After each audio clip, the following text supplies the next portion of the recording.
Hello students, welcome to science institute. हमने पिछले lecture में डिस्कस किया था मोलैलिटी और मोलैलिटी में डिफरेंस और कुछ न्यूमेरिकल किए थे और मैंने एक न्यूमेरिकल आप लोगों को घर से करके लाने के लिए भी दिया था।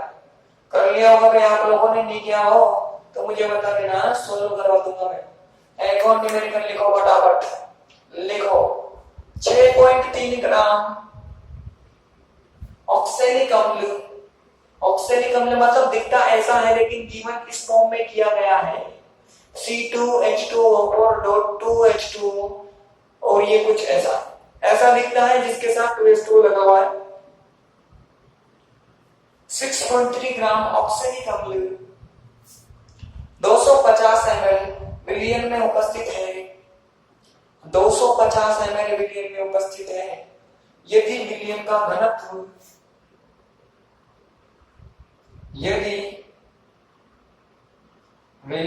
घनत्व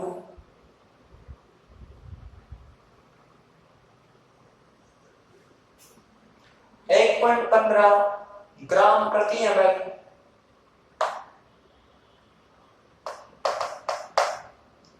1.15 ग्राम प्रति ml हो तो विलियन की नॉर्मलता मोलरता विलियन की नॉर्मलता मोलरता तथा मोलरता मोल भिन्न और भार प्रतिशतता ज्ञात करो और भार प्रतिशतता ज्ञात करो। कर लोगे भाई करवा लेंगे। जैसा ये देखो, कल मैंने विलाय का द्रव्यमान दिया था आप लोगों को, आज मैंने क्या दे दिया, उस विलियन का आयतन दे दिया। तो करना भी है घनत्व को, घनत्व में घनत्व वाले फॉर्मूले में ये वाला वैल्यू पुट करना, आयतन पुट करना, आपको विलियन का टोटल द्रव्यमान मिल जाएगा। और विलाय का द्रव्यमान निकालना है तो विलियन का द्रव्यमान मिल गया। अब उसमें से किसको घटा दोगे आप, इसको घटा दोगे तो आपको क्या मिल जाएगा, विलायन का द्रव्यमान मिल जाएगा। ऐसे करके आप मोलैलिटी मतलब मोलरता, मोल भिन्न और भार प्रतिशतता का मान ज्ञात कर सकते हो। ये आपको किसकी वैल्यू गिवन की गई है, घनत्व की 1.15 ग्राम प्रति ml और ये उसका फॉर्मूला है। अगर आप मोलर द्रव्यमान निकालोगे तो सबका निकालोगे, इसको इसको इसको इसको सबको जोड़ना है। उसने दिया ही फॉर्मूला है तो निकालना भी इसी फॉर्मूले के अकॉर्डिंग है आपको मोलर द्रव्यमान। ठीक है, फिर जब आप नॉर्मलता निकालोगे, चलो निकालना फिर मेरे से पूछना नॉर्मलता कैसे निकलेगी इसकी, थोड़ा सा इंटरेस्टिंग है। देखते हैं कितने बच्चों को आता है और कितनों को नहीं आता। अब आप लोगों की ज्ञान का पता लगेगा कि कितना सीखा है आप लोगों ने, कितना ज्ञान है आप लोगों में। ठीक करके बताना मेरे को नॉर्मलता का मान कैसे निकालोगे इस केस में नॉर्मलता। ठीक है, तो ये क्वेश्चन आपको करना है। आगे बढ़ते हैं भाई।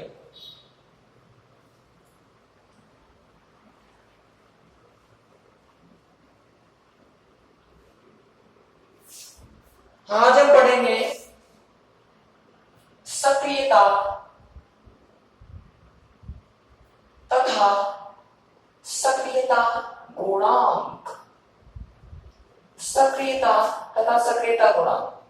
अब देखो, आप लोगों ने सक्रियता के बारे में बहुत सुना होगा कि सक्रियता सांद्रता के समान होती है, सांद्रता के समानुपाती होती है, ऐसे होती है, वैसे होती है। लेकिन विस्तार से पढ़ने का मौका कहाँ मिल रहा है आपको, फाइनल ईयर में आके। वरना हर जगह आप लोगों ने डायरेक्ट लिखा होगा ए समानुपाती सी, लिखा है सेकंड ईयर में लिखा होगा आप लोगों ने। लेकिन विस्तार से पढ़ने का मौका कहाँ मिल रहा है आप लोगों को, फाइनल ईयर में आके। पहले तो बात करते हैं कि सक्रियता क्या होती है, फिर हम बात करते हैं सक्रियता गुणांक पर। तो सक्रियता को प्रदर्शित किया जाता है ए से और सांद्रता को किससे करते हैं, सी से। लेकिन हमें डिस्कस किस पर करना है, ए पर। हम ये भी जानते हैं कि सांद्रता क्या होती है। अरे मैंने इतनी सारी सांद्रता निकलवाई थी, अब उनका बेसिक निकालेंगे हम, जर्नलाइज करेंगे उनको, तो क्या आएगा, ऊपर तो आती है पदार्थ की मात्रा। जर्नलाइज फॉर्मूले की बात कर रहा हूं मैं, मोलैलिटी नॉर्मेलिटी नहीं, जर्नलाइज। पदार्थ की मात्रा और नीचे की तरफ क्या आता है भाई, आयतन। मतलब अगर मैं सांद्रता की परिभाषा बोलूं यहां से तो क्या बोलूंगा, एकांक आयतन में उपस्थित पदार्थ की मात्रा ही क्या कहलाती है, सांद्रता कहलाती है। अच्छी बात है, बहुत अच्छी बात है। हमें किसको समझना है, एक को समझना। अब देखो ध्यान से समझना, माना कि मैं एक विलयन बनाना चाहता हूं, मैंने एक पदार्थ लिया ए, मैं उसका विलयन बनाना चाहता हूं। अब आप जानते हो इसके अंदर धनायन भी होगा और ऋणायन भी होगा। जैसे ही मैं इसको विलायक में डालता हूं तो इसका विलयन बन जाएगा।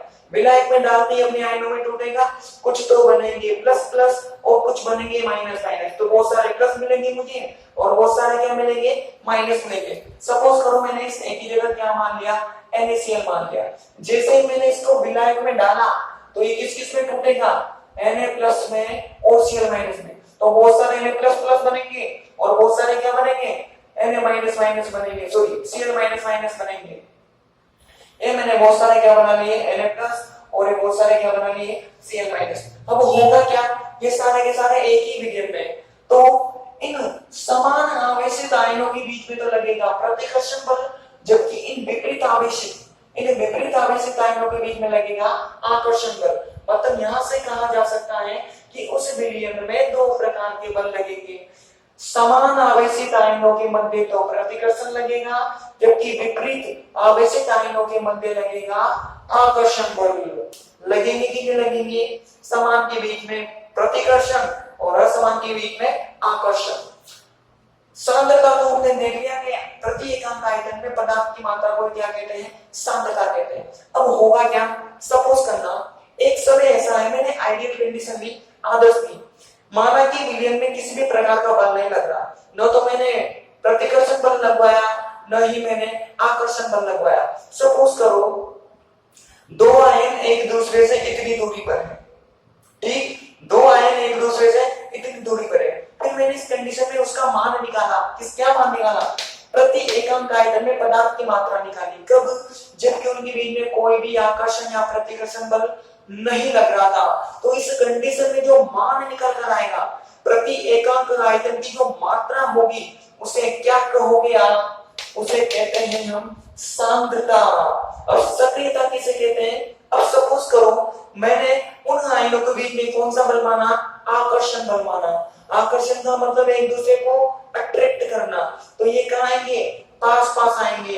ऐसे करके सारे के सारे थोड़े थोड़े क्या हो जाएंगे, पास पास, एक यहाँ पर यहाँ पर यहाँ पर यहाँ पर, सबके सब क्या हो जाएंगे, पास पास हो जाएंगे। अब प्रति एकांक आयतन में आने वाले पदार्थ की मात्रा पहले की तुलना में बढ़ चुकी होगी। अरे बोलो बढ़ेगी कि नहीं बढ़ेगी, पहले यहाँ थे अब यहाँ आ गए, तो प्रति एकांक आयतन में आने वाले पदार्थ की मात्रा पहले से बढ़ चुकी होगी। सपोज करो मैंने उल्टा किया, कैसे, इनके बीच में पहले यहाँ थे जब कोई आकर्षण और प्रतिकर्षण नहीं लग रहा था, इनके बीच में प्रतिकर्षण लगा तो कहां जाएंगे, प्रतिकर्षित करेंगे, मतलब एक दूसरे को दूर फेंकेंगे, मतलब ये यहाँ पर चलेंगे। अब ऐसे सारे दूर जाएंगे दूर जाएंगे दूर जाएंगे, तो मैं प्रति एकांक आयतन में पदार्थ की मात्रा निकालूंगा तो वो पहले की तुलना में क्या मिलेगी, ज्यादा मिलेगी। मतलब मैं कंक्लूजन क्या निकालूं कि चाहे आकर्षण बल हो चाहे प्रतिकर्षण बल हो, मान तो पहले की तुलना में बदल गया। अरे बदला कि नहीं बदला, चाहे आकर्षण बल की बात करूं मैं या प्रतिकर्षण बल की बात करूं, मान पहले की तुलना में बदल चुका है। इसी बदले हुए मान को या इसी परिवर्तित मान को क्या कहते हैं, सक्रियता कहते हैं। बात समझ में आई कि नहीं आई, किसी, अब डेफिनेशन सुनो, अब लिखेंगे क्या, किसी विलय के विलयन में वह किसका निर्माण करेगा, धनायनों और ऋणायनों का निर्माण करेगा। तो उन धनायनों और ऋणायनों के बीच में कुछ आकर्षण प्रतिकर्षण लगेगा, उन आकर्षण तथा प्रतिकर्षण बल के फलस्वरूप प्राप्त होने वाला सांद्रता का परिवर्तित मान उन आकर्षण और प्रतिकर्षण बलों के फलस्वरूप या उनके परिणाम स्वरूप जो सांद्रता का मान मिलेगा, में मतलब प्रति एकांक आयतन में जो पदार्थ की मात्रा मिलेगी, उसी परिवर्तित मात्रा को या परिवर्तित सांद्रता को क्या कहेंगे हम, सक्रियता कहेंगे। या ऐसा भी कह सकते हैं कि आकर्षण और प्रतिकर्षण बल के परिणाम स्वरूप जो सक्रिय सांद्रता होती है या परिवर्तित सांद्रता होती है, उसी परिवर्तित या सक्रिय सांद्रता को क्या कहते हैं? सक्रियता कहते हैं। बात समझ में आई कि नहीं आई? अब ए जो होती है वो सी के समानुपाती होती है, मतलब ए समानुपाती सी होता है। कैसे होता है ये भी समझ लो। एक एग्जांपल से समझते हैं। माना कि कोई भी रूम है, मैंने उसके अंदर 50 इंसानों को फिट कर रखा है। मैंने उसके अंदर 50 इंसानों को फिट कर रखा है, ठीक। मतलब मैंने उसके अंदर 50 इंसानों को खड़ा किया है, पूरे रूम में फैला दिया। अब कुछ ऐसे ही वापस इतनी इतनी दूरी पर सबके सब खड़े हुए, यहाँ पर यहाँ पर यहाँ पर यहाँ पर यहाँ पर सब जगह इतनी इतनी दूरी पर खड़े हुए। अब मैंने क्या किया, उस रूम में 10 इंसानों को और फिट कर दिया।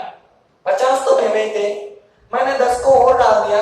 अगर वह 10 उस रूम में एडजस्ट होना चाहते हैं तो क्या कंडीशन है? केवल एक ही कंडीशन है कि सब थोड़े थोड़े एक दूसरे के आ जाए, पास आ जाए। ये इसके पास आ गया, वो उसके पास आ गया, वो उसके पास आ गया, तो धीरे धीरे करके जगह बनना शुरू होगी और धीरे धीरे करके जो 10 इंसान मैंने फिट किए थे वो आराम से इस रूम में क्या हो जाएंगे? खड़े हो जाएंगे या इजीली फिट हो जाएंगे। तो पहले ही अगर इतनी दूरी पर थे तो प्रति एकांक क्षेत्रफल, अब इसकी बात कर रहा हूं मैं तो क्षेत्रफल बोलूंगा, यहाँ खड़ा हूं मैं तो क्षेत्रफल ही, तो प्रति एकांक क्षेत्रफल में खड़े होने वाले इंसान कम है।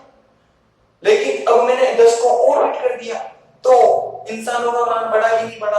अरे बढ़ा कि नहीं बढ़ा? पहले की तुलना में ज्यादा आ गया, मतलब मैंने और पदार्थ की मात्रा मिलाई, मैंने सांद्रता बढ़ाई तो उनका परिवर्ती मान बढ़ा कि नहीं बढ़ा? बाहर से मैंने इंसानों को मिलाया, इंसानों को और फिट किया तो मैंने सांद्रता मिलाई, तो बताओ उनका जो परिवर्तित मान था वो पहले की तुलना में परिवर्तित हो गया कि नहीं होगा? पहले कुछ अलग मान था, अब कुछ अलग मान आ गया। अरे समानुपाती हुआ कि नहीं हुआ? मैंने इंसानों को बढ़ाया तो उनका परिवर्ती मान भी बढ़ गया। पहले प्रति एकांक क्षेत्रफल में कम इंसान थे, अब प्रति एकांक क्षेत्रफल में ज्यादा इंसान आ गए हैं। तो इस प्रकार से सक्रियता किसके समानुपाती हो जाती है? अरे किसके समानुपाती हो जाती है? सांद्रता के समानुपाती हो जाती है। बात समझ में आई कि नहीं आई? अरे बात समझ में आई कि नहीं आई? तो हम समझ चुके हैं कि सक्रियता सांद्रता के समानुपाती होती है और डेफिनेशन क्या होती है? आकर्षण प्रतिकर्षण के परिणाम स्वरूप जो परिवर्ती मान होता है सांद्रता का, उसी को क्या कहते हैं? हम उसी को कहा जाता है सक्रियता। तो हमने देखा कि ए समानुपाती क्या होता है? सी होता है। यहां से अगर इस समानुपाती को समानुपाती के चिन्ह को हटाएंगे तो क्या लगाना पड़ेगा? अरे बोलो यार, बचपन से ही करते आए हम। क्या लगाना पड़ेगा हमें? एक कांस्टेंट लगाना पड़ेगा। ये हो गई हमारी समीकरण 2, जहां पर ये जो F होता है इसी को ही क्या कहते हैं हम? सक्रियता गुणांक। इसको क्या कहा जाता है भाई? सक्रियता गुणांक। अगर यहां से हम F का मान निकाले तो कितना मान निकल कर आएगा? A/C। बोलो, इस वाली समीकरण से हम सक्रियता गुणांक F का मान ज्ञात कर सकते हैं। यदि समीकरण 2 में F बराबर कितना हो गई? 1 हो। मैंने सक्रियता गुणांक को कितना कर दिया? 1 कर दिया, तो मेरे पास क्या हो जाएगा? जो A होगी और सीधे सीधे किसके बराबर हो जाएगी? C के बराबर हो जाएगी। मतलब वे विलयन जिनके लिए F बराबर क्या होता है? 1 होता है, उनके लिए सांद्रता सक्रियता के बराबर होती है। मतलब उनमें सांद्रता का और सक्रियता में दोनों का मान क्या हो जाता है? बराबर आ जाता है। अब मैं उनके लिए सांद्रता बोलूं तो मैंने सक्रियता की बात कर ली, या सक्रियता बोलूं तो मैंने किसकी बात कर ली? सांद्रता की बात कर ली। दोनों का मान एक दूसरे के क्या हो जाएगा? बराबर आ जाएगा। अब सवाल होता है कि ये होगा किसके लिए? आई बात समझे। अब क्वेश्चन क्या उठेगा कि भाई एक बराबर 1 तो हो गया और हमने ये भी देख लिया कि मान दोनों का क्या हो गया? बराबर हो गया, लेकिन अब ये F बराबर 1 किस प्रकार के विलयनों के लिए होगा? तो अभी मैंने बहुत ही अच्छे तरीके से समझाया था आप लोगों को कि माना कि मैंने एक ऐसा विलयन लिया जिसके आयनों में किसी प्रकार का आकर्षण और प्रतिकर्षण बल नहीं लग रहा है, जिसके आयनों में किसी प्रकार का आकर्षण और प्रतिकर्षण बल नहीं लग रहा है, तो उस कंडीशन में जो सांद्रता होगी वो सीधे सीधे सक्रियता के बराबर होगी कि नहीं होगी? सांद्रता बोलो तो भी इतना ही मान है, अगर मैं सक्रियता निकालूंगा तो उसका कोई भी मान परिवर्तित हो सकता है क्या? अरे कोई भी मान परिवर्तित हो सकता है क्या? नहीं हो सकता, क्योंकि परिवर्तित कब होता? जब उनमें आकर्षण या प्रतिकर्षण लगता। और मैंने वो तो हटा ही दिया कि वो तो है ही नहीं। तो जो मान सांद्रता का आएगा वही मान किसका प्राप्त होगा? हमें सक्रियता का प्राप्त होगा। तो मतलब जो भी ऐसे विलयन होते हैं जिनमें आकर्षण या प्रतिकर्षण बल नहीं लगता, उनके लिए ए बराबर क्या होता है? सी होता है। अरे नाम क्या होता है ऐसे विलयनों का? अरे बताओ भाई, 12th में सीखा होगा आप लोगों ने। ऐसे विलयन जिनमें ना आकर्षण लगे ना प्रतिकर्षण लगे, जिनमें ना आकर्षण लगे ना प्रतिकर्षण लगे, ऐसे विलयनों को क्या कहा जाता है? अरे राउल्ट भाई साहब क्या कहते थे? राउल्ट जी क्या कहते थे कि भाई ऐसे विलयन कौन से विलयन कहलाएंगे? आदर्श विलयन कहलाएंगे। मतलब आदर्श विलयनों के लिए हमेशा F बराबर कितना निकल कर आएगा भाई? इन विलयनों के लिए F बराबर हमेशा 1 निकल कर आएगा। ऐसा कौन कहता है? राउल्ट। दूसरी कंडीशन, ये तो पहली कंडीशन होगी कि इनके लिए बराबर मान हो गया। और भी कोई ऐसा विलयन होता है क्या जिनके लिए F बराबर लगभग या किसके बराबर हो जाए? 1 के बराबर हो जाए? तो जवाब होगा होता है। कैसे होगा? माना कि मैंने कोई भी नॉन आइडियल सॉल्यूशन लिया। अब नॉन आइडियल आदर्श में तो कोई लगता ही नहीं है। अनादर्श में आप जानते हो आकर्षण प्रतिकर्षण लगते हैं। उनमें या तो आकर्षण लगता है या प्रतिकर्षण लगता है, मतलब कोई ना कोई बल लगता है। और ऐसा आप कहां से जानते हो? 12th क्लास से जानते हो। हम भी आगे पढ़ेंगे, लेकिन फिलहाल के लिए आप कहां से जानते हो? 12th क्लास से जानते हो। तो अनादर्श के अंदर आकर्षण प्रतिकर्षण लगता है। अच्छी बात है, लगने दो, हमें क्या। अब मैंने किया क्या? पहले सपोज करो 2 आयन यहां थे, दूरी कम थी, तो इनमें आकर्षण प्रतिकर्षण संभव था। अब मैंने इसके अंदर और ज्यादा पानी मिला दिया। सपोज करो मैंने किसका विलयन बनाया? NaCl का जलमय विलयन बनाया हो, तो 2 आयन यहां पर थे पहले, तो इनके बीच में आकर्षण या प्रतिकर्षण जो भी लग रहा होगा वो लग रहा था। ठीक, अब मैंने ऊपर से और पानी मिलाया तो धीरे धीरे करके और पानी आएगा, तो ये आयन उसके अंदर क्या होने लगेंगे? विकृत होने लगेंगे। आने वाले पानी में ये आयन क्या होंगे? विकृत होने लगेंगे। तो धीरे धीरे करके इनके बीच की दूरी बढ़ेगी। मैंने इतना पानी मिला दिया कि ये दोनों एक दूसरे से अनंत दूरी पर चले गए। तो ऐसी कंडीशन में इनके बीच में कोई भी आकर्षण या प्रतिकर्षण लग सकता है क्या? अरे कोई भी आकर्षण प्रतिकर्षण लग सकता है क्या? नहीं लग सकता, या ऐसा बोल सकता हूं ना मात्र आकर्षण या प्रतिकर्षण लगेगा। ऐसे विलयनों के लिए भी लगभग F बराबर कितना होता है? 1 होगा। लगभग बोल सकते हैं, माना कि बहुत ही कम कोटि का रेयर कोटि का मैं क्या लग रहा हूं? आकर्षण प्रतिकर्षण। तो हम बोल सकते हैं कि F का मान लगभग किसके बराबर हो जाएगा? 1 के बराबर हो जाएगा। अब इनको कहेंगे क्या? इनको तो कह दिया हमने आदर्श। अब इस प्रकार के विलयन कौन से विलयन कहलाएंगे भाई? बताओ जल्दी, कमेंट करो मुझे, जल्दी करो भाई मेरे बोलने से पहले। अरे कौन से विलयन कहेंगे? जिनमें पानी बहुत ज्यादा हो, मतलब विलायक, पानी का मतलब क्या हो गया? विलायक बहुत ज्यादा, और पदार्थ क्या हो गया? बहुत कम। पदार्थ कम, विलायक बहुत ज्यादा। अरे नियम क्या होता है ऐसे विलयनों का? अत्यंत तनु विलयन। आया याद नहीं आया? जिनमें पदार्थ तो बहुत कम ही मात्रा में हो और विलायक बहुत सारा हो, तो ऐसे विलयनों को क्या कहा जाता है? अत्यंत तनु विलयन कहा जाता है। मतलब जितने भी अत्यंत तनु विलयन होते हैं, अत्यंत तनु विलयन जो होते हैं, उनके लिए मान F का लगभग किसके बराबर होता है? 1 के बराबर। आदर्श के लिए पूरा 1, क्योंकि हम जानते हैं आकर्षण और प्रतिकर्षण, इनमें थोड़ा बहुत लगता होगा। तो इनमें अत्यंत तनु अवस्था में हमने क्या मान लिया? F लगभग किसके बराबर हो जाएगा? 1 के बराबर हो जाएगा। तो बात समझ में आई कि नहीं आई? ये वन किसके लिए होगा, मतलब ये ए बराबर सी तो होती है इनके लिए। अगर हम इनके लिए निकालें तो ए लगभग लगभग किसके बराबर हो जाएगी, सी के बराबर हो जाएगी। बात समझ में आई या नहीं आई? आई होप आप लोगों को समझ में आ गया हो, और फिर भी समझ में नहीं आया हो मुझे कमेंट करना भैया। फिलहाल लिखते हैं, लिखो इसके अंदर टॉपिक डालो सर, लिखो। जब किसी विलय को विलायक में मिलाया जाता है, जब किसी विलय को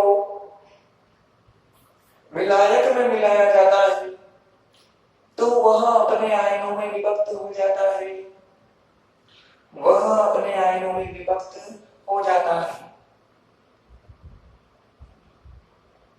जिससे उसके आयनों के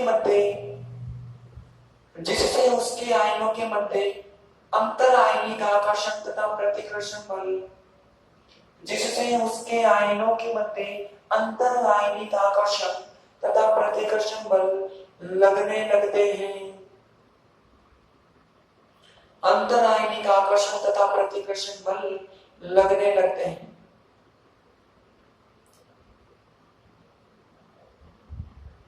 इन बलों के फलस्वरूप या परिणाम स्वरूप सांद्रता का प्रभावी मान या परिवर्तित मान या सक्रिय मान, परिवर्तित मान, प्रभावी मान या सक्रिय मान सक्रियता कहलाती है, सक्रियता कहलाती है। इसे ऐसे प्रदर्शित करते हैं, इसे ऐसे प्रदर्शित करते हैं, ऐसे प्रदर्शित करते हैं।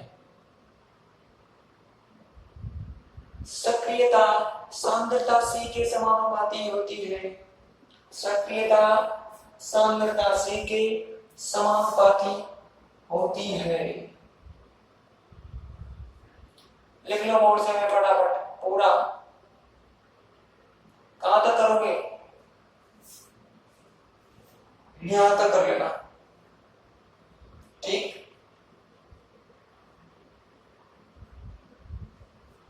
यहां तक करो, फटाफट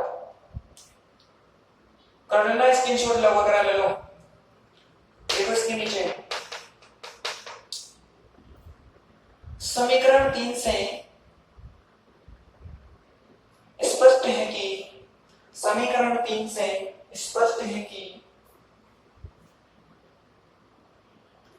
सक्रियता गुणांक सक्रियता तथा सांद्रता का अनुपात होता है। सक्रियता गुणांक सक्रियता तथा सांद्रता का अनुपात होता है, अनुपात होता है। अगली लाइन से लिखो, समीकरण 4 से स्पष्ट है कि, समीकरण 4 से स्पष्ट है कि यदि सक्रियता गुणांक का मान 1 होता है तो, सक्रियता गुणांक का मान 1 होता है तो सक्रियता सांद्रता के तुल्य हो जाती है, सक्रियता सांद्रता के तुल्य हो जाती है, ठीक।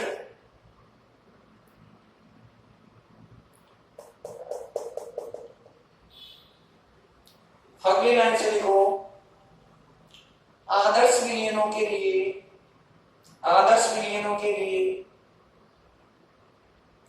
सक्रियता गुणांक का मान, आदर्श विलयनों के लिए सक्रियता गुणांक का मान 1 होता है, 1 होता है। अतः A बराबर C, A बराबर C।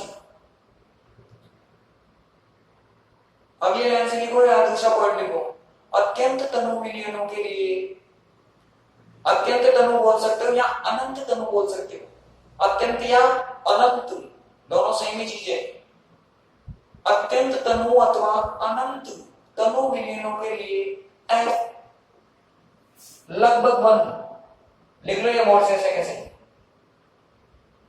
Almost is equal to 1 होता है, अतः लिख लो भाई ए ऑलमोस्ट इक्वल टू सी।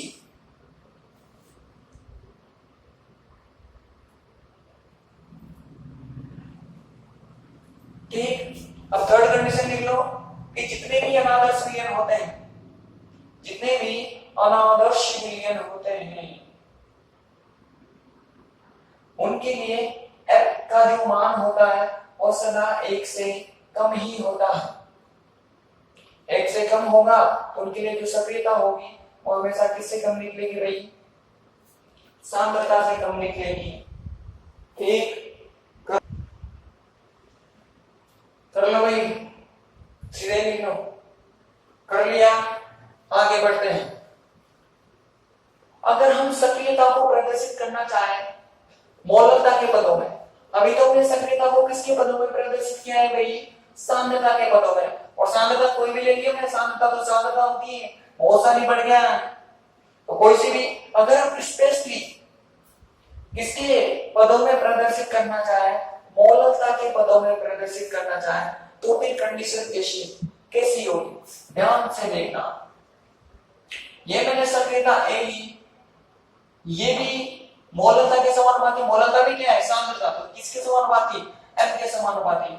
यहां से समानुपाती का चिन्ह हटाऊंगा तो वापस क्या आएगा, सक्रियता गुणांक महाता का, तो यहां पर स्पेसिस क्या हो गया, एम हो गया, तो यहां पर इसको किससे प्रदर्शित किया जाता है, गामा से। और इस गामा को क्या कहा जाता है भाई, इस गामा को कहा जाता है मौलकता गुणांक। वही चीजें सक्रियता गुणांक ही है, लेकिन स्पेशली मौलकता लिया हमने, इसको क्या बोल दिया, मौलकता गुणांक बोल दिया। और सामान्य बोलूंगा मैं तो ये वही क्या है, सक्रियता गुणांक ही है। तो इतना हो गया। इस प्रकार से हम सक्रियता को मौलकता के पदों में प्रदर्शित कर सकते हैं। प्रदर्शित किया मौलकता के पदों में, माना कि अब ये कोई समीकरण है जो a प्लस बी से कहां की तरफ जा रही है भाई, c प्लस d की तरफ जा रही है। और इस समीकरण में किसकी स्थापना हो रही है, साम्य की स्थापना हो रही है। अगर मैं इसके सामने स्थिरांक पर बात करता हूं, मैं इसका क्या निकालना चाहता हूं भाई, साम्य स्थिरांक निकालना चाहता हूं, तो k का मान कैसे निकलेगा, इसकी सांद्रता और इसकी सांद्रता। लेकिन देखो सांद्रता जब लिखा जाता है इस कंडीशन में जबकि f का मतलब जो हमने निकाला था वो f का मान कितना चले, 1 चले। अगर f का मान 1 नहीं होता है तो इस कंडीशन में जो यहाँ पर लिखते हैं, जो रियल फॉर्मूला होता है, उस रियल फॉर्मूले में यहाँ पर कभी भी सांद्रता नहीं आती है। पहले हम किसको लिखते हैं, सक्रियता को लिखते हैं। आई बात समझ में। तो इसका जो रियल फॉर्मूला होता है k का वो कुछ ऐसा होता है। तो ऊपर इनकी सक्रियता और नीचे की तरफ किसकी सक्रियता आ जाएगी भाई, ए और बी की सक्रियता। अब यहाँ पर सांद्रता कब लिख सकते हैं हम, जबकि f का मान किसके बराबर हो, b के बराबर हो। जब इसका मान इसके बराबर है तो सीधे हम क्या लिख सकते हैं, ऐसा लिख सकते हैं। ऐसा हम आइडियल मानकर लिखते हैं भाई। जहां भी हमने ऐसा लिखा है आगे कहीं भी अभी तक आपने जहां भी ऐसा लिखा होगा हमेशा वो तब लिखा होगा कि हमने उसको क्या मान लिया, आदर्श मान लिया। समझो मान माने इसलिए किसके बराबर हो गई, सांद्रता के बराबर। लेकिन ऐसा तो होता ही नहीं, आइडियल चीजें तो होती ही नहीं है।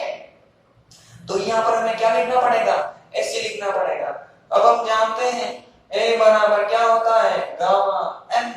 अगर यहाँ पर a है तो इधर भी a और इधर भी क्या आएगा a। ऐसा कैसे a b c d के लिए हो जाएगा। आगे वैल्यू पुट कर दोगे आप, आगे वैल्यू पुट कर दोगे आप तो क्या हो जाएगा, k बराबर वैल्यू पुट कर दो भाई इधर, ये हो जाएगा गामा a और ये सॉरी ये हो जाएगा c और ये mc, ये d और ये md। नीचे की तरफ गामा a m है और इधर की तरफ गामा b और ये mb। इसको अलग अलग करोगे तो अलग अलग कर लो।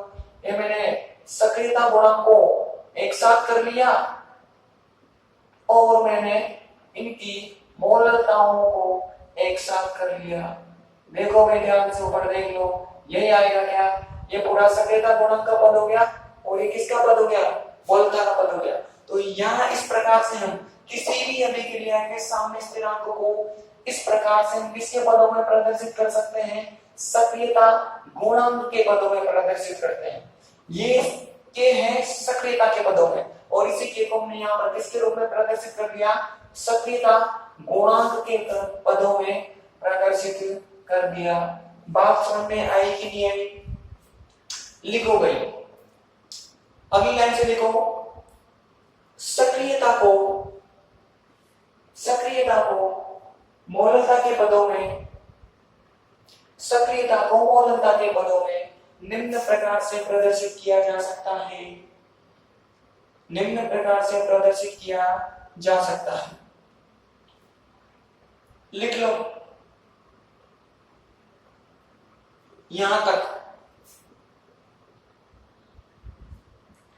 लिख लेना भैया। अगली लाइन से लिखो इसके बाद में, किसी अभिक्रिया के साम्य स्थिरांक को, किसी अभिक्रिया के साम्य स्थिरांक को सक्रियता गुणांक के पदों में, सक्रियता गुणांक के पदों में निम्न प्रकार से प्रदर्शित किया जा सकता है, निम्न प्रकार से प्रदर्शित किया जा सकता है।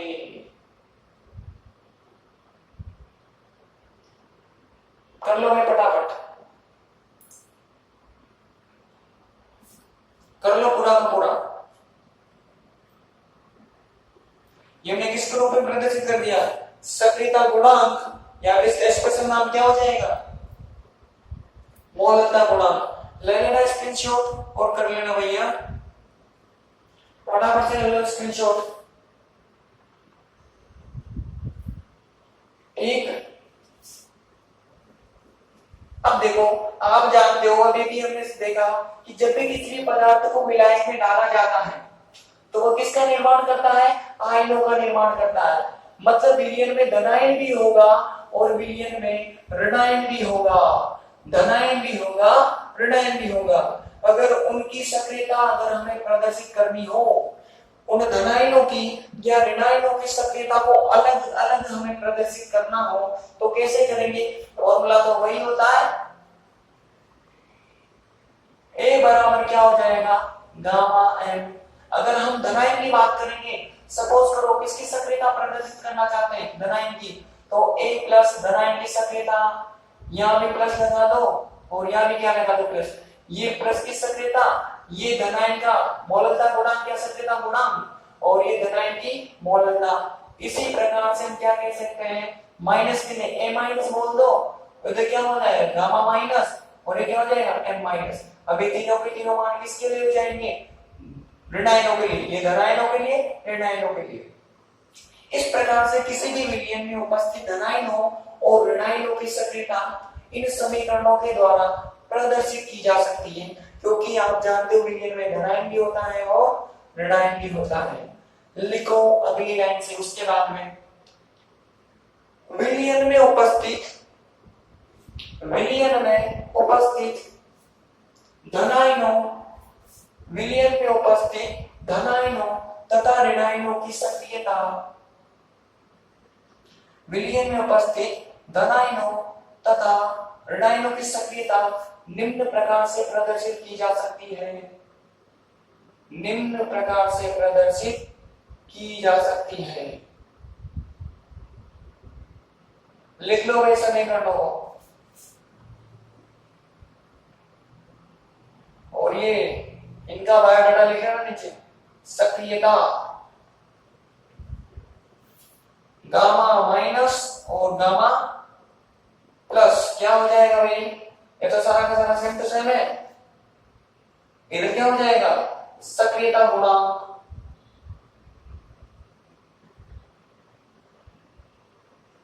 या मोलता गुणांक।